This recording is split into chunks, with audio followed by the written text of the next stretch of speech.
to play it. And we go into game 1. Yeah, it's definitely one of the harder stages. Okay, we're seeing Dynamo turn 1.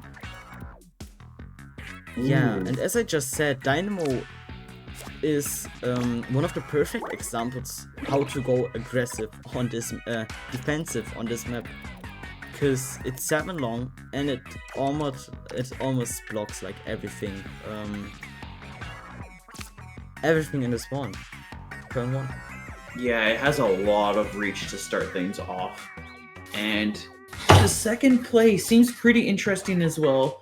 It looks like we're going for a little more defensive of an option, just recognizing that there's a good chance that our foe here, or aSquidMin, is going to try to dive through, but it causes a light clash, and yeah, now we're going to quickly be moving over to the next phase where I think everybody's kind of just forced into a position where they're having to grind up specials so that they can try to break through, or hopefully wall out their entire side before anybody gets a chance. Wow, that is impressive now. Now we can see aSquidMin is pushing from the upper side, and Vørtex cannot get into the spawn from aSquidMin anymore without using a special point. Yeah, nope, that was an incredibly good play from aSquidMin, Yeah. the min. There's a steelhead spawn. Wow, this is a great steelhead That's spawn. a good steelhead. But yeah, this charger's just gonna peek right through. Like, aSquidMin has so many good cards right now for just breaking through this guard, and is just stealing and destroying this field. Like, there's two things happening here. Thing number one, aSquidMin is stealing turf. That's making it more difficult, or it means that there's less turf for Vørtex to take. The second thing, because of the fact that aSquidMin is there putting pressure, it's forcing Vørtex to have to play inefficiently, which means that there's a lot of turf that is just getting thrown away because there's nothing you can do with it anymore. Like, look how awkward the steel eel is. Yeah, oh, that was an interesting play. They could have used this steelhead to get one special out of them, but they decided to not go for it. Yeah. They can make it, bring it back with this. That said, if they put it right there, that does get them 2 as well.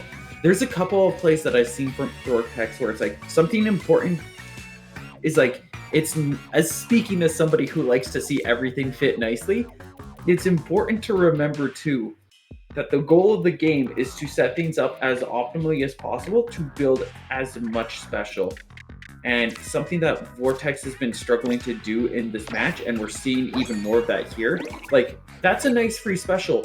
That thing is not going to be doing anything for the rest of the match. It's not going to be an optimal place to utilize supers. It's not going to be an optimal... It's not going to protect anything. Yeah, and that makes me wonder why they placed their small fry there. They could have gotten 2 special points, but I decided not to go for the 2 special points. But now they're in the spawn of aSquidMin and can do some damage. They need to act fast and heavy. Yeah, I think Forge might be the best call here. I probably want to move it up in a way to just try to, much like how aSquidMin was acting, place it up to cause as much disruption as possible. So, because like aSquidMin's going to be immediately contesting this, and you want to break through whatever guard aSquidMin's trying to set up. Yeah, I kind of take on stream. It's fine. Happens. Okay. Oh yeah, there are also some great blocks in the spawn of Vørtex. Do you know why there are great blocks? The clash over in the bottom left. Yeah, that was, I can't remember what cards it was, but it was aSquidMin just like quickly veering down there, and they just had the same level. I can't remember what the cards were though. Okay, yeah, I can now recognize the heavy splitting out of that. I did not see it first. Okay, and we're now in the end game of this match, and I can't see the match for some reason. oh yeah, that happens sometimes. Here, Ah, here we go. you should see it again. Yeah, and aSquidMin is in a immense lead there, but aSquidMin is not able to special a 312 anymore. But Vørtex does not have any 312 left, so yeah, this is not going to be close anymore. But could have been. Not being able to special sucks, but having a 20-point lead means that like the opponent basically has to get a perfect 312 and you have to do basically nothing for you to lose in that situation. Yeah, they needed 28 points to win this game. Yeah, it was hard. Yeah, that was a tricky place. I don't see many ways that could have been gone to like. Well, there's a actually. Oh no, correction. There was a lot of like both players had a lot of things that they could definitely have done. Granted, we do want to keep in mind that this is the Jelly Squid Cup, Baby Jelly Cup for a reason. A lot of these players, they're dipping their toes in, they're figuring things out, and yeah, this is still a very impressive match. Like good plays, good calls overall,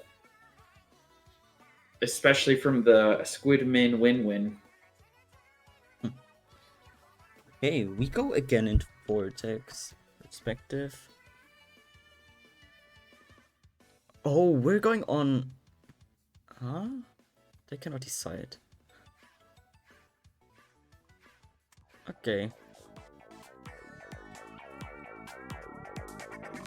Yeah, we're going on X marks the garden. Ooh. Yeah, and this basically is a map. It's either many people love this map or people hate this map.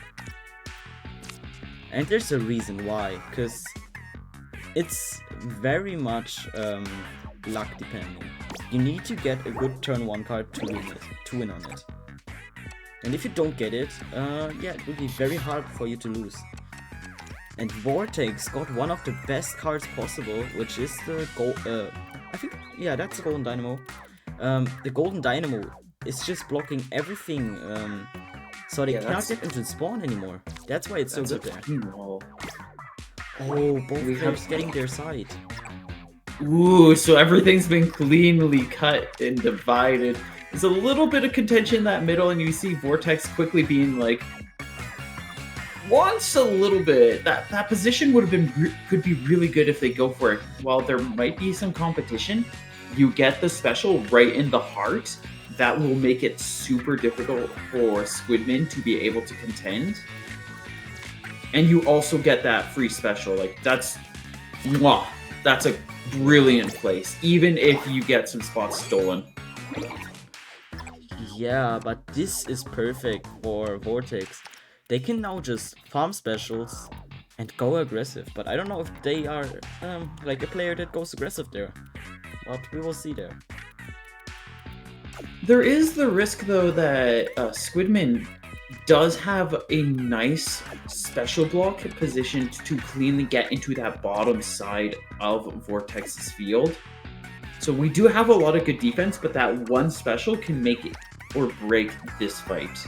Like, I feel like we want to keep an eye on that one. Yeah, you definitely want to get your base building cards right now, so you can defend or protect yourself. Oh, that's an interesting steelhead. I can see some combos with the steelhead. I don't know if they want to go for it. They're going for that Flash Blaster, which is not giving them any special points. Yeah, and aSquidMin looks like they have a combo. Yeah, they're just looking to cover that one line of area with anything notable, and that's just good. That's 3 specials. It's just aching to be filled. Oh, Here we go. There's the peak. We're sneaking in early.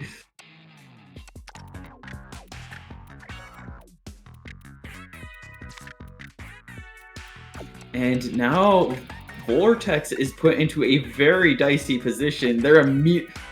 Is that the best they can do for a defense? Oh, I know aSquidMin's gonna break through this. Yeah. Yeah, that is. Oh, that card would have been so good to set up that combo, but that is also an impeccable play there, as that's just like... Yeah, now that Steel Eel has nowhere to go. Has to go to that top right corner. And that's such a bad placement, too. It's so bad, and... Yeah, this is basically how you can flip a whole game.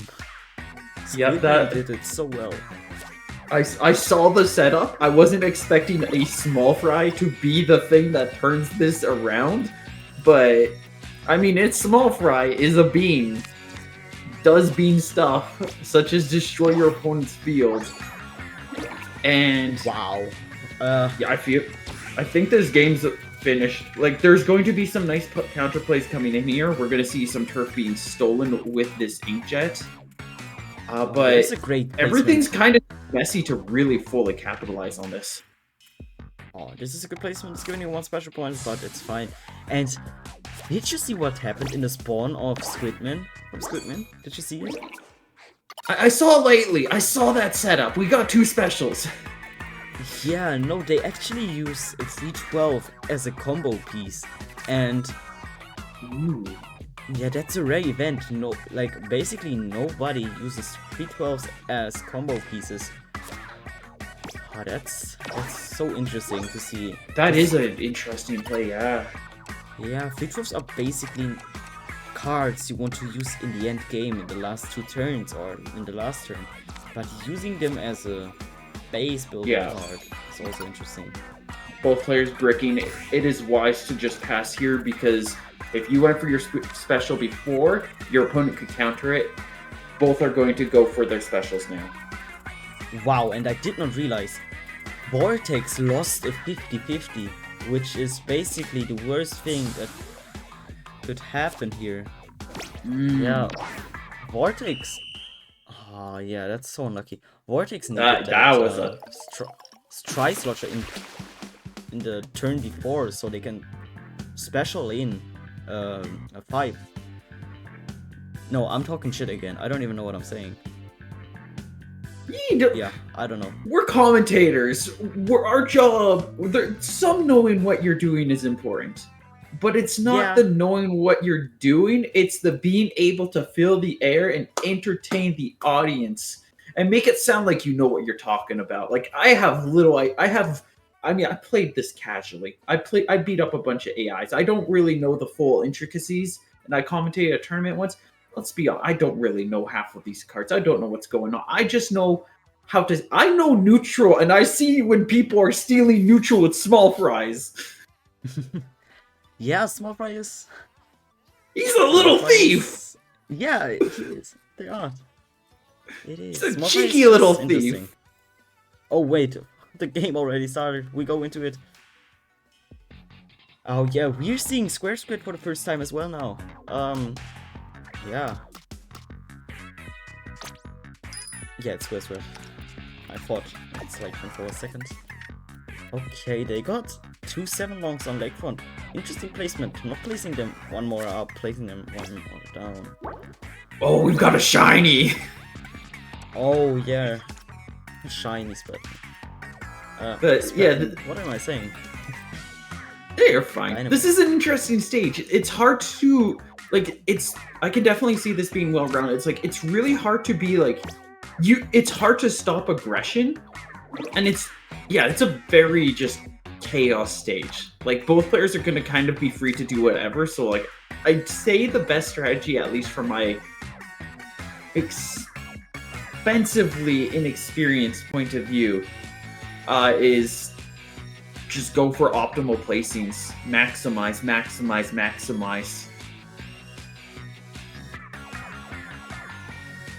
Get your specials, take up all the space you can. Yeah, Square Squid is one of the most interesting maps in the game, I would say. Definitely. Yeah, just look at this. Both players kinda blocked each other off, but they're still in the spawn. Wow. Ooh, that's a nice... What's the terminology y'all use? The pierce? Oh, nice yeah, breakthroughs? Denial? No, denial would be like a wall. Yeah, I'm not even sure by myself, but I think it's pierce. Brick. Pierce. Brick, yeah, something like that. No, yeah, that's a pierce. That's a pierce. Oh, and Vørtex is not in a good position, only being able to play smaller cards while aSquidMin already is able to place bigger. They can't play their dynamos? No, they can't. Ow! Oh, that's scary. This is a scare. Oh, not looking good. Yeah, it's really not looking good right now. They had a good pierce, but that pierce is like doing nil at the moment. Like, really needs just a long. Needs a piece that has 4. Like, those dynamos are great, but they're only 3. We need a 4.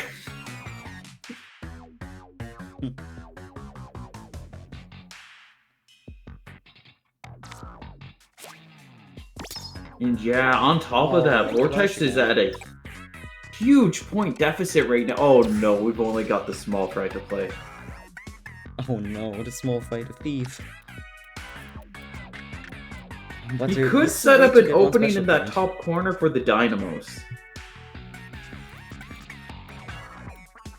But there's also potential room for Min with her Dragon Arm Reach to break. Oh! That is an interesting idea, but it's not going to work. Sadly. That seems desperate. Man, there's the power clamp shape, and I just want that somebody use a power clamp right now. It's exact. Oh yeah, it is. There's no way nobody has power clamp here right now. Use power clamp, guys. Use the water. Yeah, this shape happens more often than you think. Yeah, you need it, guys. You need it. Use power clamp. Everybody says it's bottom tier. I don't know what tier everything is. Everybody says it's bottom tier anyways. But power clamp secretly triple S tier. Should be banned. Yeah. It's so good. Yeah, no. I think power clamp is one of the higher tier base building cards as well. It's not a bad card. I mean, some people use it, some great people use it. But I'm not sure like which rank it is. But it's one of the better cards, definitely. Because it's also a 4-11, which yeah, 4-11s are very useful in this game, like Tri-Stringer or something, because they only need 4 specials, and they can almost get like the same amount of ink as like a 5 special attack. That's alright, we're finally gonna break through. Yeah, they're finally trying to go in, but I think it's so late. Yeah, there's a 20-point deficit right now. More so. Yeah. Like, this is definitely gonna help, but with 3 turns left, there's not much that can be done, especially when we're just about to brick. Like, this forge is coming in clutch. Where's it go? Yeah, it's basically not the best situation. Oh, there's that one spot. That one spot right there.